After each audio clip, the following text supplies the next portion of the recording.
Welcome to Sports Talk with Steve Jones, the daily talk show with the voice of Penn State football and men's basketball. You never know what special guest may stop on by any given day. Now here's the man of the hour, Mr. Steve Jones. Mr. Wow. I know. What a surprise. I'm being nice and calling you Mr. And Paisley's calling you Mr. as well. It's amazing. I know. The power of being you, Steve. Yeah, it's just great. Mm-hmm. Transfer portal, we mentioned yesterday about Christian Driver, about Alex Bichetta. Jace Tutty put his name in. Jace Tutty, when he got into the Michigan State game, I talked about how invaluable a walk-on like that happens to be. And Tutty is one of those guys every day, Mm-hmm. gave it everything he had out there all the time. Now he wants an opportunity to go someplace and play. He's a walk-on here. He's not going to ascend up the depth chart here. And he is going to be in a spot. Somebody will get him, and guess what? They're going to get a gem in Tutty. Mm-hmm. So it's one of those walk-ons, man, you'd love to keep, but you can't. You know he's not going to be able to stay forever. Huh? Right. Which I understand.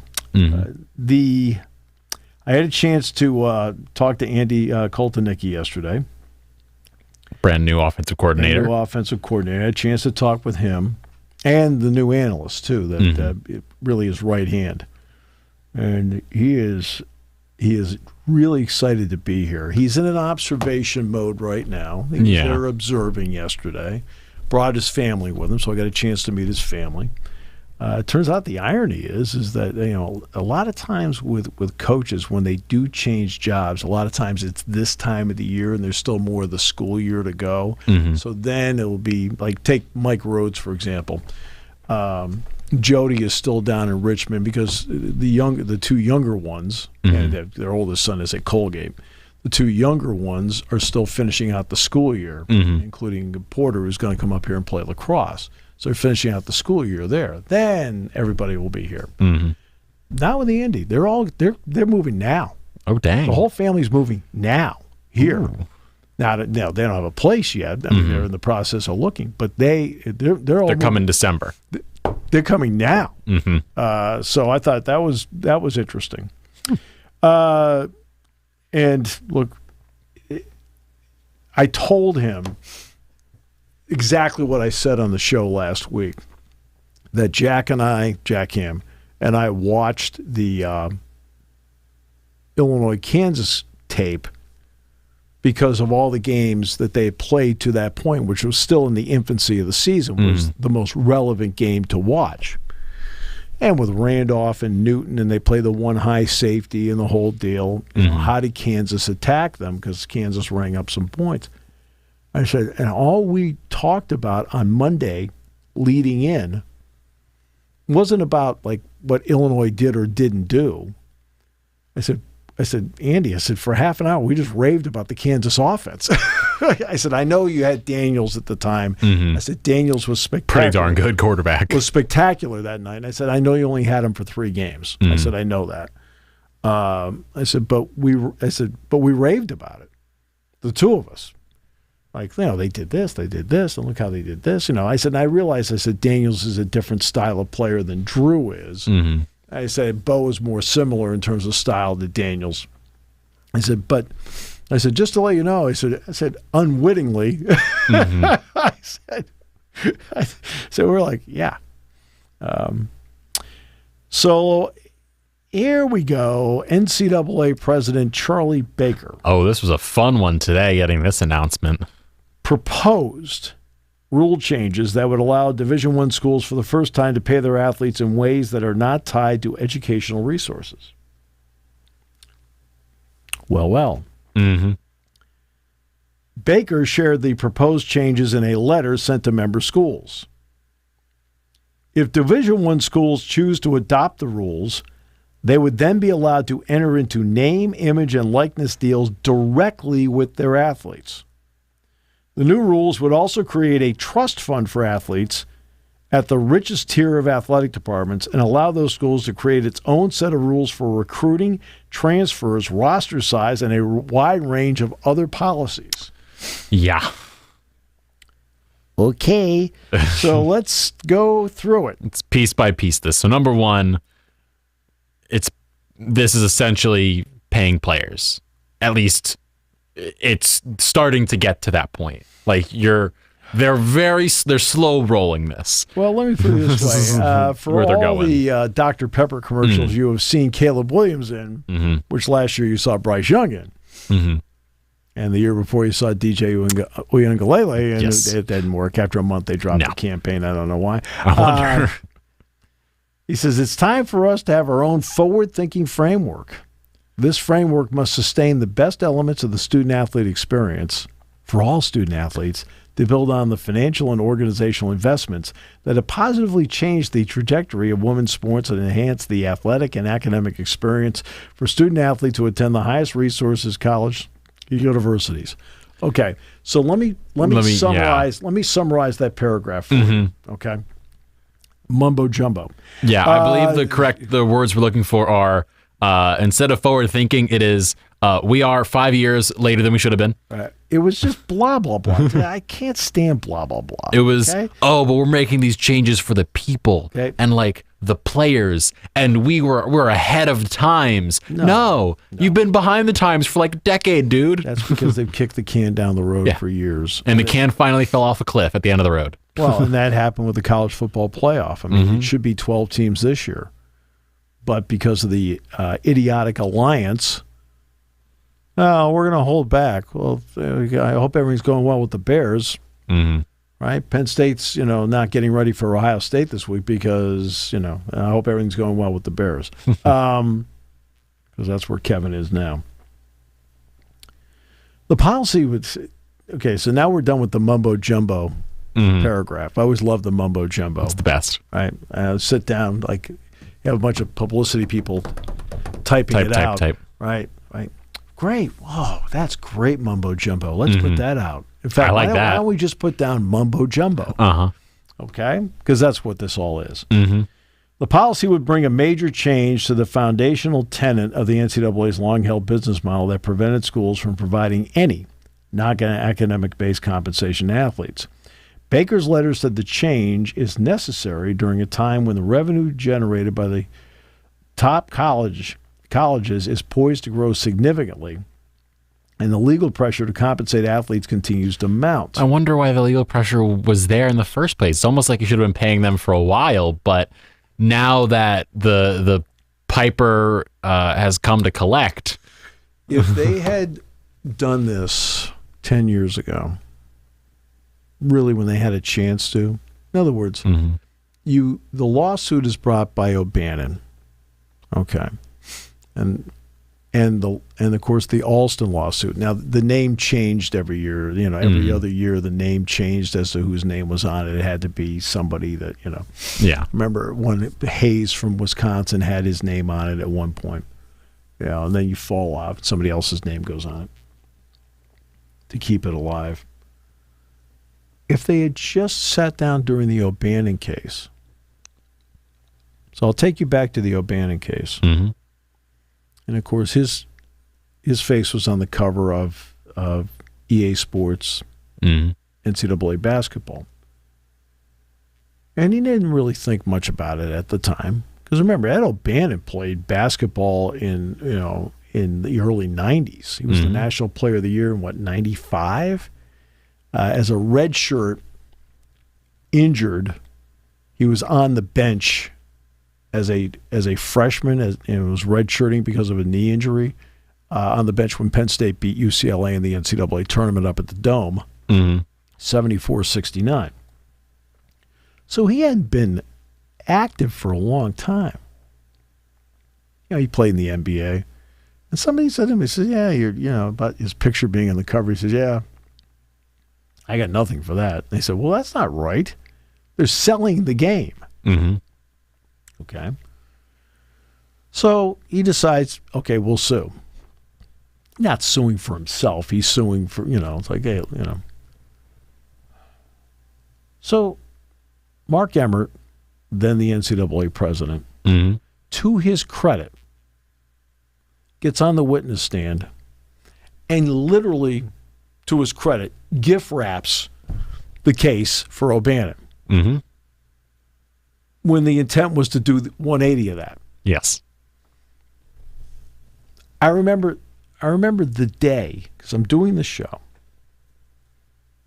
Now, looking at his testimony, I'm thinking, okay, well, this will be interesting to see what he has to say about this, whatever. You know, I had no preconceived notion about what he was. I'm reading him going, what's he doing? Hey, here's one for you. Why don't you tell everybody where the money goes? Instead, he does the ivory tower thing about the student athlete and about, this, they all can get jobs. Only 97% get jobs outside of sports. And he's going on and on and on about this. Okay? Instead, you get up on the witness stand and you say, okay, let me ask everybody here. Now look right at, I can't remember if it was a jury trial or judge or whatever. Okay, Cowan was the judge. I remember that. But I can't remember if there's a jury involved. But you either look at the jury or you look at the judge and say, hey, how many in this courtroom love women's sports? Love women's sports. Well, there isn't a single person in the courtroom that is not going to put their hand up, right? Right? Even if they don't love it, they're going to, oh, yeah. Right? Okay? Right? They're all going to put their hands up. Okay? How many of you love baseball and men's soccer and wrestling and things like that? Some of the men's sports, right? And there'd be a whole bunch of hands that would go up. And then you look at them and say, how do you think we pay for it? Right? At these schools, when they're sitting there, football, and to a lesser extent, men's basketball, pay for all these sports and all these opportunities. So Penn State has approximately 800 student athletes that have a scholarship of one form or another. Some may be quarters, tenths, halves. There are, there's more of those than there are fulls. Okay. Well, you have essentially 98 student athletes tied to scholarships that are their sports are helping to pay for the other 702. Right? That's what it comes down to. You see a full Beaver Stadium, 110,000, right? All that money is not being funneled to football. Hey, you go to the Jordan Center, right? Games on national TV, whatever it may be. Okay? That's not all going to men's basketball. I mean, Penn State went to the NCAA tournament last year, earned 2 units, $700,000, which rolls over 6 times. It goes into the Big Ten pot. In the end, Penn State, those 2 rounds are going to contribute about $4.2 million. Right? And everybody gets to divide it up, just like they get to divide up Michigan State's run, which was about $1.1 million, because they got to the Sweet 16, which then rolls over for them to about 6.6. That's how you pay for everything. The wrestling program here, which is the single best program in the country. Now I'm going on last year's revenue versus expenses, so that's the sheet I'm going from. And it showed a $1.2 million deficit, despite the fact they sell out everything. But they don't have a TV contract, they don't have a radio contract. And their NCAA share, I just talked about what the men's basketball share was. According to what the line said, it said $45,000. Okay. That's just the way the sport works. They can't control that. There's nothing they can do to change that. They're not going to break away, and do their own deal. They can't. There are, and I know Cale knows there are other ways to make money. He knows that, but he also has some restrictions as to where he can go based on the BTN contract. But when you have a program like that where you can't find a seat, can't find a seat, sold out, right? and they're not, quote, making money. Well, that tells you everything about how every other sport operates. Well, how do you give them opportunity?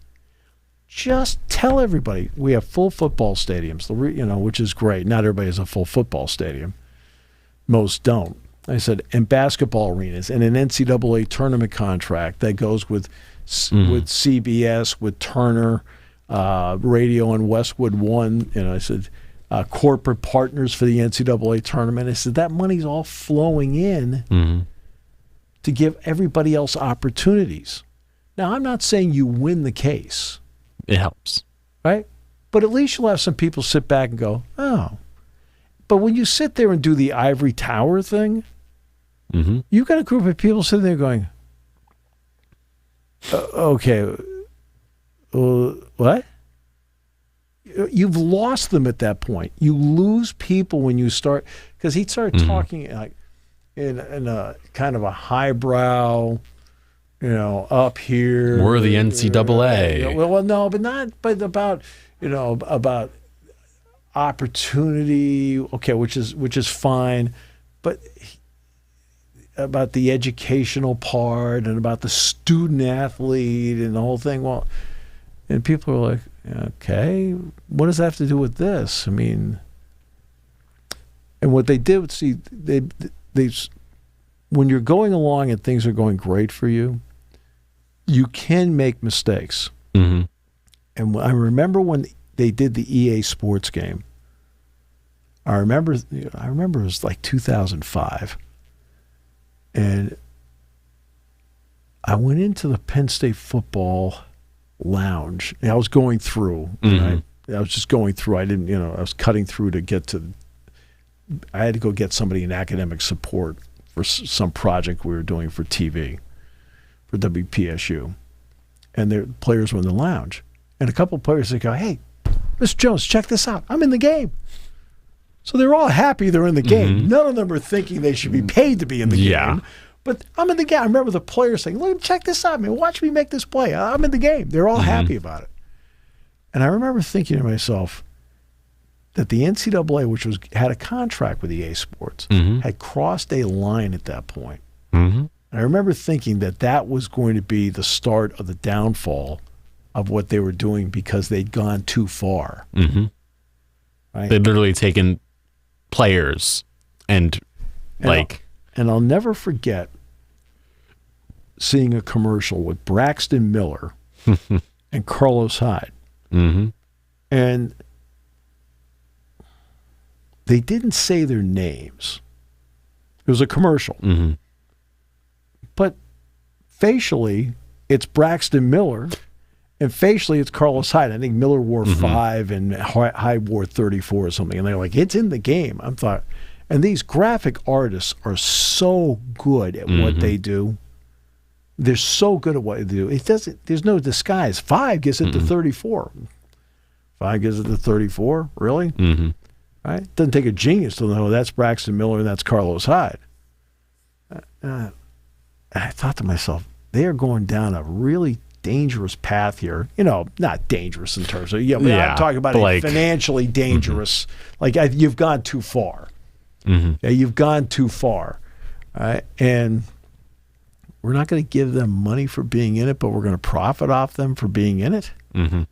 Well, that part made no sense. And then he gets up and he does the testimony. It's almost like the abandoned people. I know they didn't do this, but almost said, "Nope, we have no questions. We're good." You accomplished every goal we had. There was no need for us to ask you anything. It was just one of those. You can't do that, right? It's okay to explain to people, because we get money from the NCAA basketball tournament, the men's tournament, we can have a women's tournament, right? We can have a women's soccer tournament. We can have a men's soccer tournament. We can have a men's volleyball tournament. We can have the baseball tournament, the College World Series. We have the College Softball World Series because they don't make money. People see things and they think people are making money. Oh, baseball's making money. No. SEC baseball makes – no, they don't. SEC baseball does not make money. Okay? Well, women's basketball, South Carolina makes money. No, they don't. They do not. NCAA tournament for women's basketball, the further you go, the more money you lose. Mm-hmm. It's like the FCS football playoff. You're an athletic director of an FCS team, and a big part of you wants to win the national championship. Mm-hmm. It's probably good for fundraising, okay? But you want to win the national title because you're a competitor. Mm-hmm. But each round you go in the FCS, you lose money. Yeah, right? It's a reality. I'm probably saying things that people don't realize. They think the further you go, the more money you make. Mm-hmm. You do not. There's a lot of expenses involved in making the trip. Plus, let's face it, we're going to go to the FCS national title game in Frisco, Texas. Hey, the entire university's going. Let's go, right? Which means it's like, hey, we got a big charter, and guess what? It costs a lot of money, Yeah. right? And so you lose money with each round you go in the FCS football playoff. Mm-hmm. Well, okay. Well, it's the same story in the NCAA women's basketball tournament. The further you go, there's some expenses that are covered. There's some that aren't, right? And I'll be honest with you, bowl games, there's an allowance to go to a bowl game. Most schools lose money on the bowl game because, like, everybody goes. And they should. They are all a part of what's going on. Nothing wrong with everybody going. I'm just giving you the economic reality of it. And it's expensive. And that's what you have to tell people. Like, the money is not going, all the football and the basketball money is not going into a Swiss bank account. In fact, the other day you accidentally left your Swiss number on your desk. Oh yeah, of course. My 7 Swiss bank accounts. You had info for all of them? Wow. All 12? I thought only Jerry had 12. No, he's got 15. Valeri? It's unbelievable. I mean, he never shows up here at work, but I mean, nobody knows where he is. But you know, the money's not going into a Swiss bank account. It's not going into some offshore account where you're making money, you know, on interest and things like that. It's being recycled all the time, and the money that you end up saving is your rainy day account. Which, by the way, in 2020 it was a monsoon because of COVID. All the rainy day funds dried up, and then some. And it's expensive to do this. You know, Penn State's doing it at a clip of 31 sports. Texas has 18. Alabama has 19, maybe 18, 19. Northwestern has maybe 20. I mean, a lot of schools. Clemson has, I think, 18 or 19. Most schools don't have 31. Ohio State has 34 because they have co-ed rowing and things like that. I mean, they've got 34 sports at Ohio State. I think they have rifle, too. And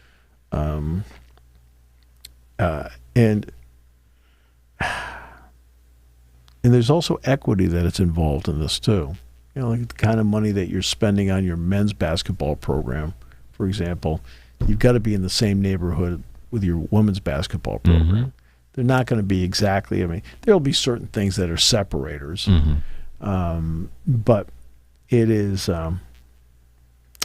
he wrote that the new policy would help gender equity by demanding that schools provide equal NIL investments for their men's and women's teams on campus. The proposed new model would require the top tier of schools to set aside at least $30,000 a year for at least half of its athletes in an enhanced educational trust fund. Okay, interesting. So that's $30,000 per. So half. 400 athletes, $30,000, 1.2. $1.2 million. $1.2 million. At least $1.2 million is set aside by Penn State alone. Sure. But hypothetically, it's going to be more like 2. Okay. The letter does not define a line for which schools would fall into that top earning subdivision, but instead says the new framework would give schools the option to decide.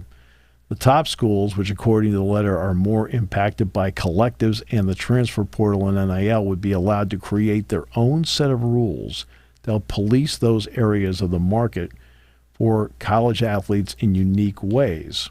That sounds, I'll put this nicely, like it's going to be a dumpster fire. That part of it, where you're letting the own schools police themselves. I get the point behind it because there's the discussion of like schools and the program should be able to police it because they're the ones that are paying up at the end of the day.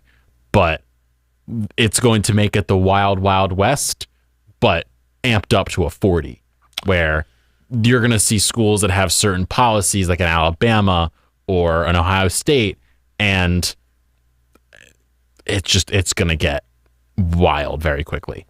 Well, in other words, I think what he's asking is that as a group, they decide what the parameters are, and then that way they're playing by the same rules. I think that's what he's proposing. This is his way of appeasing the idea of the top schools breaking away from the NCAA. So in other words, within the framework of the NCAA, will allow you to have autonomy to do this. But you all have to be on the same page.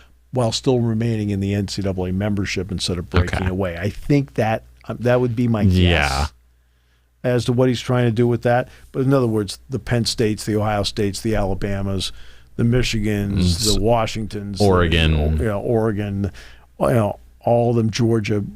Okay, we've all come up. Here's the parameters we're going to do on NIL. Here are the parameters we're going to do in the transfer portal, and go from there.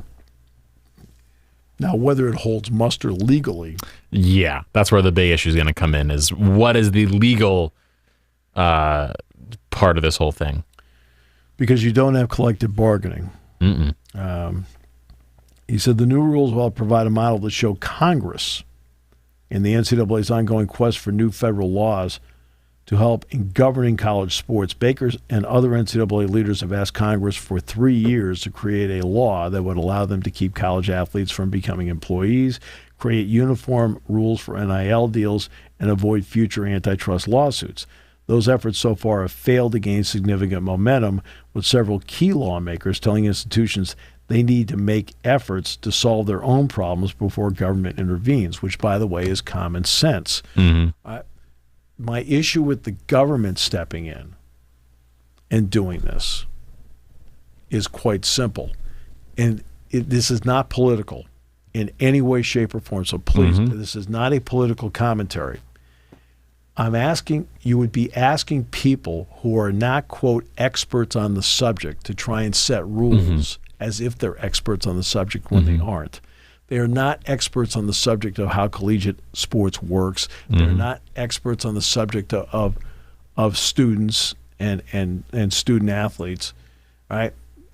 For example, this is not the Commerce Committee, for example, discussing the Commerce Department's budget, where each person on that committee is so well versed in it because that's their committee, right? That, okay, they may not be perfect at it because you're not going to know everything about everything, but at least when they sit down and talk about the Commerce Department budget, like, well, what's this line here and what's this for? What's this about?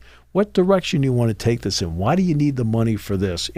Where you're sitting there saying, hey, this is my job on the Commerce Committee. There's not a job in Congress that is a sports committee that is taking a look at it. There are people that are sports fans. Senator Chris Murphy of Connecticut is a big sports fan. Senator Cory Booker of New Jersey is a big sports fan.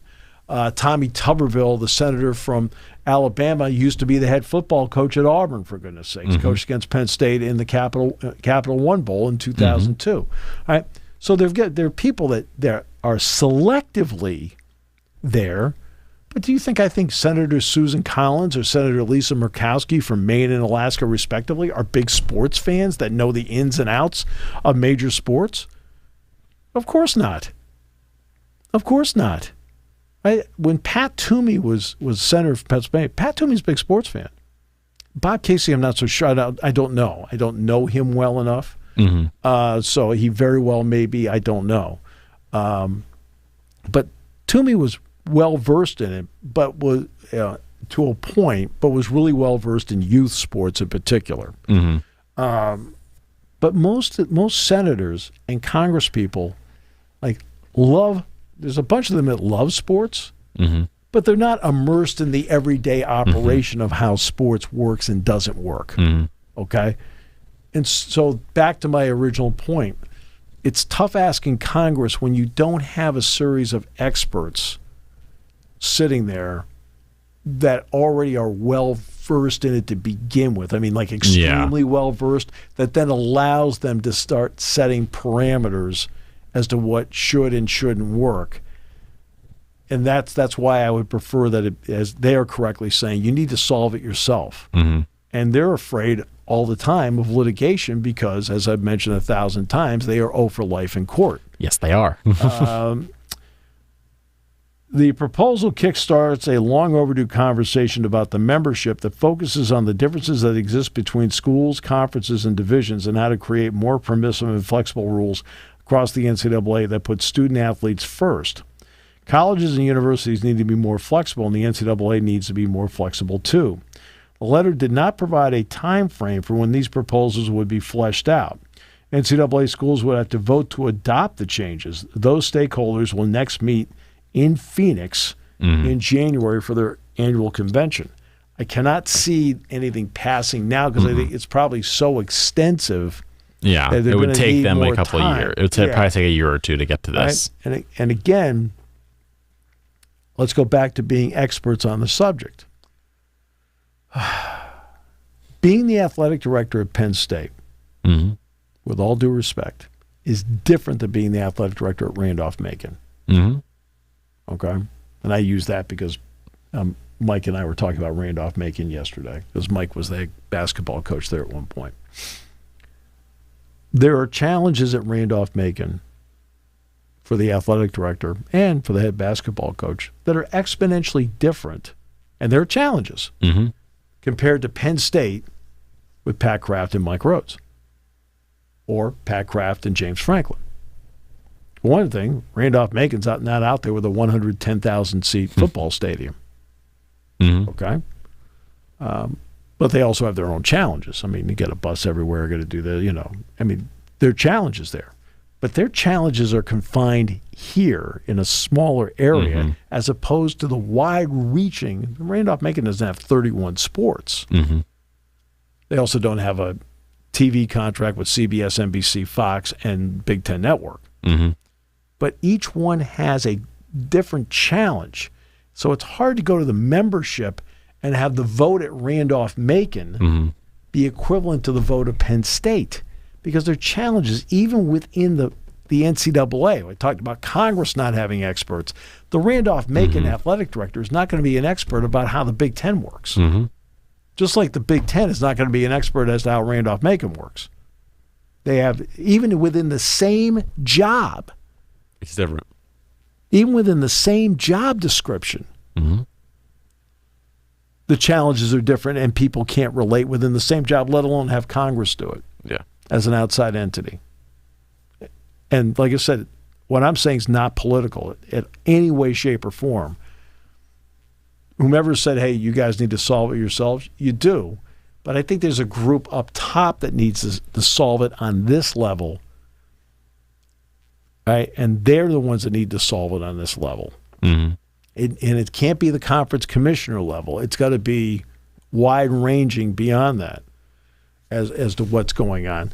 Because the conference commissioner level already, to their credit with the Alliance 2 years ago, fouled up the college football playoff this year. I mean, why do you think Sankey sits back down the SEC going, what are we doing here? He was on the four-person committee. Greg Sankey, Bob Bowlesby, Jack Swarbrick, who's the outgoing athletic director at Notre Dame, and Craig Thompson, who already has now left his job as the commissioner of the Mountain West. He retired. They came up with a heck of an idea. Now imagine what the four of them are sitting there after all the work they poured in, doing exactly what we just talked about here, except on a playoff level, and watching them mess around with it for a couple of years. They had to be sitting there going, probably phone calls, text messages, what are we doing? Because the idea they had was a great idea. right? Let's go to 12. That's, with the idea down the road, you can go to 16. There's some flexibility there. Let's do it at home games, the first round. Then we'll use the bowl game. Mm-hmm. Right? Okay. And they watch these guys piddle around the alliance. Well, we're going to vote against it. Well, Jim Phillips was one of them. Guess what? Your team is now on the outside looking in the ACC. Screwed himself. Right? Good move. And he's a good guy. Mm-hmm. When he was at Northwestern, I met him a couple of times. Good guy. Everybody respects Jim. He didn't inherit the TV deal. He didn't create the TV deal. He inherited it. Mm-hmm. He didn't create the grant of rights in the ACC. He inherited. So, but this, okay, that's why you've got to have more people than just the conference commissioners work this stuff out. Mm-hmm. And the question is whether you'd have enough coaches willing to want to be on it. Because they're too busy trying to coach. They're too busy trying to re-recruit their own players. Mm-hmm. I told you about the NCAA basketball Final Four, that the coaches would all go down, everybody, and they'd spend a couple days down there, talking, enjoying themselves. Going to the game was, a lot of them didn't go to the game. Mm-hmm. A lot of them didn't go to the game. Mm-hmm. But there was a lot of socialization down there, a chance to talk to people. You never know down the road, like somebody you talk to and you're in need of a job, whatever, right? All, maybe saying, hey, here, I got this problem. Yeah, I got this problem. Geez, our problems are, and right now they go down for a day. Mm-hmm. And even then they're uncomfortable going for the day because they feel they need to be on campus re-recruiting their own team. Because that's a dead period in recruiting, so you're not going out and recruiting, unless you're Michigan, and oh wait, did that happen? No. Oh, I had to throw at least one shot in there somewhere. Right. Yeah. So it's a dead period. You're not supposed to be out recruiting, but you can re-recruit your own team. And all these coaches are uncomfortable now doing it. So now we get back to this. Yeah, well, let's put some coaches on here to put some. They don't have the time to do it. They're too busy trying to work through this current system that's taking all their time, right? They're recruiting players. They're recruiting in the transfer portal. They're trying to keep their players. And if you're a football coach right now, hey, let's talk about this now. I really can't. I'm recruiting players because the signing date's the 20th. I got the transfer portal to deal with. I'm trying to keep my own players. Oh, and by the way, I got a game to get ready on December 30th. Mm-hmm. Other than that, I have official visits. Other than that, really, I have players going through finals. Mm-hmm. Yeah. Even add in the coaches that are getting new jobs other places. So, like, for me, the Syracuse new coach, Fran Brown from Georgia, he was recruiting for Georgia up until he signed for Syracuse. And then he's going to switch gears, completely change, recruit for Syracuse, also prepare his guys in Syracuse try and stay, and still try and be a member of the Georgia group that is still planning to play a game in a couple weeks' time. Like, he's trying to do more. He doesn't have time. I mean, he's even going to coach the game? I would doubt he'd coach the game. I believe he is there. Like, his last duty is coaching the game as defensive, I believe, line coach. I mean, they're going to have a lot D-backs. they're going to have a lot of opt-outs. I think he's the D-back coach. I believe he's, D-backs. Yeah. But, I mean, that's why it's difficult to get coaches on this thing to talk about it, because right now they're overwhelmed with time. Who you put on a committee like this is something that that's a good question. But it's something the NCAA should have solved 10 years ago. And the old expression, they kept kicking the can down the road, right? Which is what the college football playoff did. That's a more graphic example. And the NCAA doesn't have anything to do with that. Those are conference commissioners, and the college football playoffs incorporated. They're a separate entity. But all the delays that they've had over the years have led to this point now where they have a mess. And it's a mess. They have a cluster. That's what they have. Which is a shame. Mm-hmm. Are fans turned off by it? Well, fans are showing up at games. People are watching games. I mean, Michigan and Ohio State drew 19.1 million fans. Penn State, Michigan on TV drew 9.5 million fans, almost 10 million fans. Right?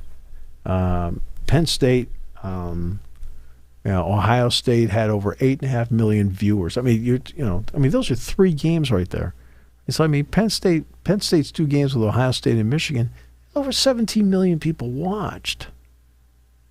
Or obviously some of the same overlap, but there's 17 million. Now, as bad as Colorado turned out to be, which was not, by the way, not unexpected. It was not unexpected.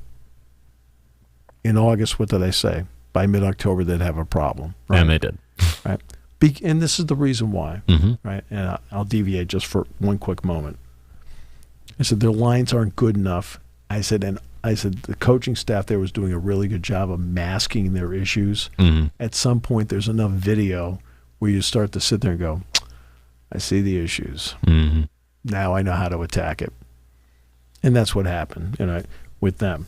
But Colorado, like would they play Oregon? Drew 10 million viewers for that game. Every ticket sold out. This year Penn State averaged over 108,000, near 109,000 in Beaver Stadium. So people are watching it. So I said, on the surface, there are some people that are turned off by what they're seeing, the way the freedom of the portal works. There are some people who are turned off because to them, an education is an education. And let's face it, I mean, it's interesting because it is a computer transfer, on rooms, on tuition and so forth. People think nothing happens. Well, the reality is there is a financial transaction taking place on each student athlete that has a scholarship. So those scholarships are worth money.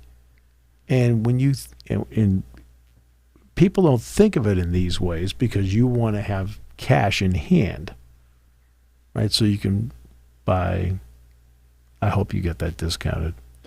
Oh, I thought you were going to go without talking with the Syracuse city. We almost got there. I just was asking if you got it on discount.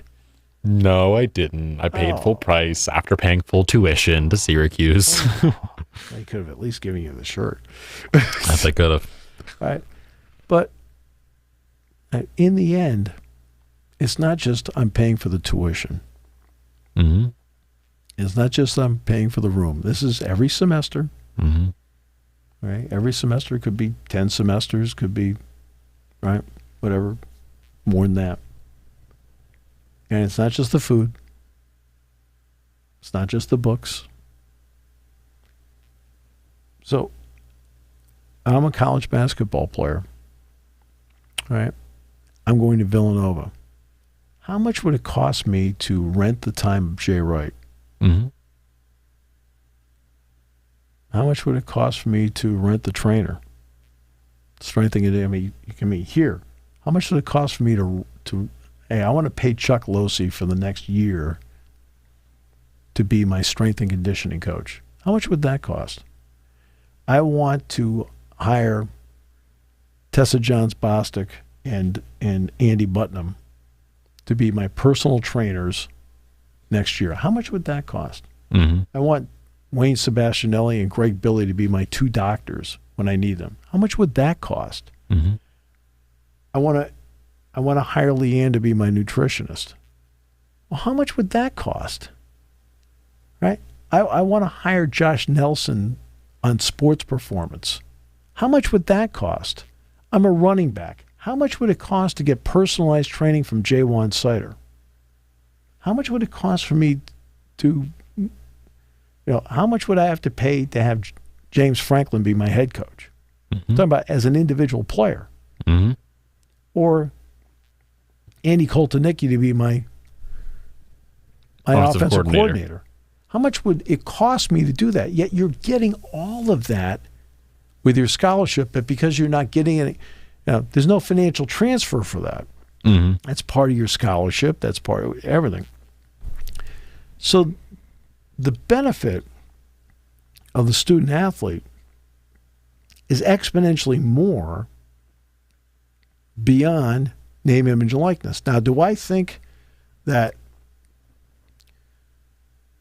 if a local car dealership wants to come to a player and say, hey, I'd love you to do my commercials. Mm-hmm. Of course they should be allowed to do it. There's zero wrong with that. I've always felt strongly about that. Mm-hmm. Always have. But the idea of that you aren't getting anything, well, it's just a scholarship. What do you mean just a scholarship? How many people out there are paying for their kids to go to school? Mm-hmm. They're taking out loans. Student loan debt is an all-time high. Parents paying in whatever they can. Students get jobs on campus or jobs in general to help pay. Right. I mean, so there's must be some value to it, because you got a lot of people that are paying out of their own pocket or are paying it back right now. Mm-hmm. And that's something that's not talked enough about. Like, Pat Forty should know. I'm just picking on Pat because his daughter is a great swimmer. Mm-hmm. I mean, she's a great swimmer. But she can't be on full scholarship. Mm-hmm. I can't imagine she is. Right? I think it's Brooke. She's a terrific swimmer. So he knows what the value of that is. Mm-hmm. So anybody would understand it would be him. And I'm not sure if Pat's written any articles about this or not. I'm not saying. I'm just saying there's a writer that would know better than anybody Mm-hmm. the value of it. I mean, who knows how much money was saved in that household because in one form or another she had a scholarship. I think Stanford, maybe. I mean, Forde. Stanford. Yeah. Now, I realize that you go into an NCAA tournament, you're in the Final Four, Mm-hmm. and you're writing, or even as a broadcaster, and you're looking around and you're seeing 75,000 people. I think is it Houston this year that hosts? I think Houston has both the football and the basketball championships this year. But you're sitting around and you're looking at 75,000 people in an arena for 2 basketball games. You're saying the NCAA is profiting off this, and this, and the student athletes are getting nothing except their scholarship.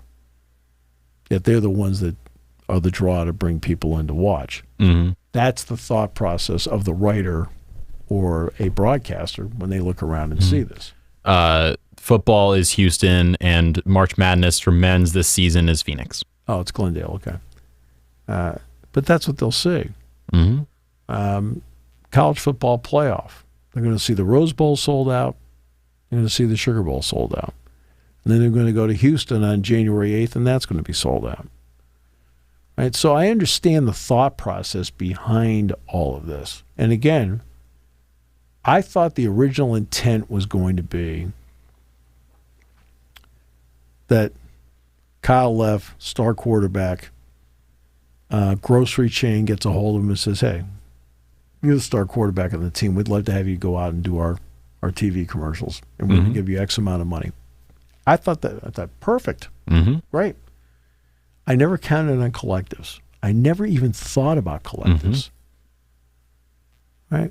And that's where the differences happen. It's the collectives, which if you're a major program, you have to have it. Mm-hmm. Now, what kind of rules do you put on it? I couldn't tell you what rules to put on it. No idea. I couldn't tell you in a million years. Now, transfer portal, I've said the entire time, transfer once the first time you're allowed, second time you got to sit out of here. Mm-hmm. I mean, this business,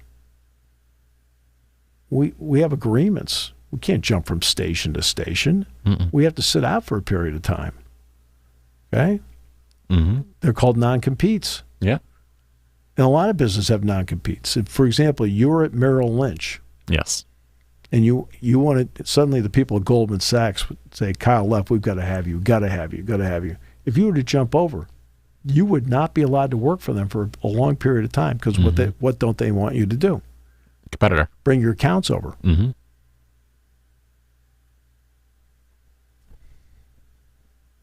That's called the real world. Mm-hmm. Right? Non-competes exist in the real world. They do. And they don't exist in this. Mm-mm. Oh. But people have embraced the portal, I think. Mm-hmm. They hate the portal when they lose a player. But they love it when they get the portal a player. when they gain a player. Yes. Okay? NIL is a necessity. You have to have it. You have to have it. Mm-hmm. And it's got to be, and it has to be robust. And here's the issue, though, with NIL is quite simple. Mm-hmm. Right? It can't be a one-time deal. It has to be this every year. Mm-hmm. Every year. Hey, we've got $10 million in our collective. Great. Well, guess what you have to have next year in the collective? 10. 11. Or 11, yeah. Right? We have to have it in the year after, 12. Mm-hmm. We have to have it in the year after, 13. The year after that, you got to have 14. I mean, it's not one of those, like, you just can't say, hey, one time we got 10, we're good. Mm-hmm. Nope. It's got to be over and over and over again. Mm-hmm. That it does. I guess going to a more fun note to cheer you up a little bit. The topic we've discussed all year, all season, that I know you've been dying to hear about. Fantasy football. I've given one update so far, but now I've got another one. We are just about into playoff season, almost there. This is the final regular season game, and I'm currently 10-3 and have a bye going into the playoffs. Thank you. I want to thank my great team of Trevor Lawrence, Jahmyr Gibbs, Alvin Kamara, Jamar Chase, Chris Olave, Dallas Goedert, James Cook, the Steelers defense, Harrison Butker, Tyjae Spears, Devin Singletary, Devin Singletary, Rashid Shaheed, and Trey McBride, and Michael Thomas was my main group of players, with some interchangeable guys in there, including a quarterback I need to go grab because Trevor Lawrence is now hurt. But it's okay. I got a week. Goddard was out for a while. Made Trey McBride my guy. He played well with Kyler Murray. So we're feeling good, and we have a bye week. So basically going into Christmas, I've got time with Steve. I don't have to win this week because I already am in a bye week. I don't got to play the week after that, so I have my bye then. Mm-hmm. I'm sitting pretty right now. It's interesting because I talked to my class yesterday about fantasy football. Mm-hmm. And I said, fantasy football, is not reality. It's clearly reality, Steve. Right. And I said, you have to be careful when you're analyzing games to not think about it in a fantasy football way. Mm-hmm. I said, I'll give you an example. Bland for the Cowboys has set an NFL record with 5 interception returns for touchdowns. Mm-hmm. Okay? In a game that goes back to 1920, nobody's ever done that. Mm-mm. I think Kenny Houston had 4, and he broke his record. But then you watch the Seattle game, and they attacked him, and they attacked him, and they attacked him. So remember when Diggs had 11? Mm-hmm. Right? But who kept giving up all the yards? Diggs. Yeah. I said, one of the things I try to be careful about when I vote for all Big Ten when it comes to certain guys is sometimes I will take a long, hard look at the guys that don't have stats. Mm-hmm. You want to know why they don't have stats? Because they don't get thrown at, or they don't. Nobody's going in their targeted. direction. Yeah.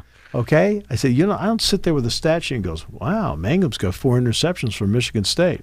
I remember for years there was, I think it was the Patriots run defense, and it was like a thing where all the Patriots were like, "Oh my gosh, teams need to start running inside on us. They never run inside, like towards the center and the guards."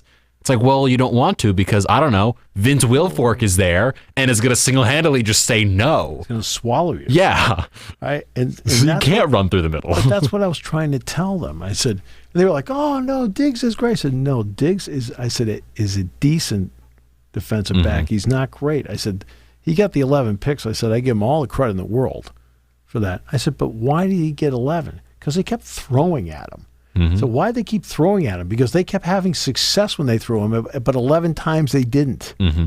I said, just because a guy has X amount, I said, doesn't mean he's playing great. And of course, I got a lot of pushback. How dare you? I got a lot of pushback when I said this yesterday. I said, what about the guy with no stats? I said, now in a fantasy world, that's bad. Yeah. I said, in a football world, I said, maybe I want that guy. I said, because it's all about matchups. I said, you notice they're not throwing at Gilmore, even though he may have lost a half step. They're not throwing at Gilmore. They're throwing at the guy with the 5 TDs. Why? Because he is getting torched. You can most go of at the him. time. You can go at him. Watch Philadelphia on Sunday Night Football. How often are they going to go at Gilmore and how often are they going to go at Bland? And which one has the 5 picks? Which on fantasy football, he is a king. Right? Meanwhile, opposing teams are sitting there on the video going, okay, we're going to go at 26. We're going to really, we'll go at 21 once in a while. We have to, but we're going to go at this guy. I mean, over and over again. I said, sometimes look at the guys that don't have stats. I said, you can't, I said, there's a reason they don't have stats because nobody's going that way. Which was what I try to explain last year when people would ask me on talk shows about the draft, why doesn't Joey Porter Jr. have more interceptions? Because they didn't throw at him. They have one. I said, well, when you break up enough plays, people decide we're not going that direction anymore. I said, that tells everybody you're a good defensive back. He's not half bad. I know we say things that are counter to what conventional thinking is. But when I'm watching, I'll sit there, like Cooper DeJean, I don't know how many picks he had this year. Wasn't that many.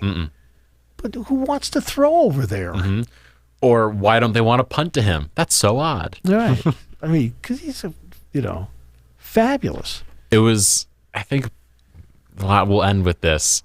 I think Pat McAfee was talking about how whenever he'd face the Browns and Josh Cribbs, he would always hit it out of bounds. Yeah. And he would always hurt his leg after the game because he'd be punting it and kicking it off so hard because he was like, I don't want to give him a chance. Right. And he was like, Cribbs took 2 of the first 3 I kicked at him back at me. Right. And he touchdowns.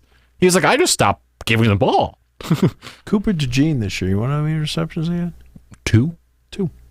That's it. Well, how can you vote for a guy with just 2 interceptions?